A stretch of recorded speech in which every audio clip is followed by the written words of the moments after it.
कुर्सीमा कोही पनि बस्दैन थियो। त्यो कुर्सी खाली नै बसिरहन्थ्यो। घरको बैठक कोठामा बस्ने त्यो कुर्सीले कहिलेकाहीँ प्रश्न जन्माउँथ्यो। आउने पाहुनाले सोध्ने गर्थे, यो कुर्सी किन खाली नै राख्नु भएको? तर त्यही खाली कुर्सीले कहिले कहिले कसैलाई साँच्चै भित्रैबाट रुवाइदिन्थ्यो। सहरको एउटा सम्पन्न घर थियो त्यो, गाडी महँगो थियो, त्यो परिवारलाई खासै केहीको पनि खाँचो थिएन। ठुलो घर थियो, सबै सुविधाले सम्पन्न थियो। तर बैठक कोठाको एउटा पुरानो काठको कुर्सी भने कसैले छुँदैन थियो। घरमा आउने पाहुनाले बारम्बार सोध्ने गर्थे, यो कुर्सी किन खाली नै राख्नु भएको हो? घरका मानिसहरू मुस्कुराएर त्यो प्रश्नलाई यत्तिकै टारिदिन्थे। एक दिन पल्लो गाउँबाट आएका एकजना वृद्धले पनि त्यही प्रश्न गरे। घरकी बुहारीका आँखा रसाए। उनले बिस्तारै भनिन्, यो कुर्सी बुवाको हो नि। वृद्धले वरिपरि हेरे, कहाँ हुनुहुन्छ त उहाँ? कोठाभित्र केही क्षण मौनता छायो। सानो नातिले निर्दोष स्वरमा भन्यो, हजुरबुवा त तारा बन्नुभयो नि। वृद्धले कुर्सीतिर धेरै बेर हेरिरहे। त्यसपछि सोधे, उहाँ यहीँ बस्नुहुन्थ्यो हो?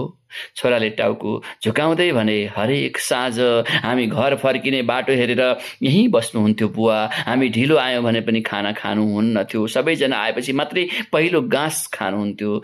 छोराको आवाज भारी हुँदै गयो। हामीलाई त्यो बेला उहाँको माया हो जस्तो लागेन, उहाँको बानी हो जस्तो मात्रै लाग्यो। उसले लामो सास फेर्यो। आज त्यो कुर्सी खाली छ, तर घर पनि खाली खाली नै छ। त्यही बेला नातिले फेरि सोध्यो, बाबा हजुरबुवा किन फर्केर आउनुहुन्न?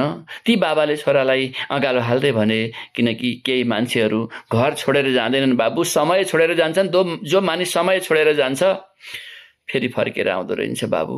कोठामा फेरि मौनता छायो। ती वृद्ध उठे, त्यो खाली कुर्सीमा हात राखे, सुमसुम्याए, आँखा बन्द गरे अनि यति मात्र भने कि जुन दिन घरका बुढाबुढी बोझ लाग्न थाल्छन् त्यही दिन घर इँटा र सिमेन्टको थुप्रो जस्तो मात्रै हुने रहेछ। घर त उनीहरूको उपस्थितिले पो बन्ने रहेछ, संरचनाले त होइन रहेछ।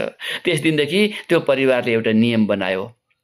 हप्तामा एक दिन त्यही खाली कुर्सीको वरिपरि सबैजना बस्ने, हजुरबुवाका कथा सुनाउने, उहाँका गल्तीहरू सम्झेर पनि हाँस्ने, उहाँका राम्रो कामहरूलाई सम्झिने, उहाँप्रति सम्मान व्यक्त गर्ने, श्रद्धा व्यक्त गर्ने। किनकि उनीहरूले बुझिसकेका थिए, मानिस मर्दा केवल शरीर हराउँछ, मानिसले दिएको प्रेम कहिले पनि हराउँदैन, मर्दैन।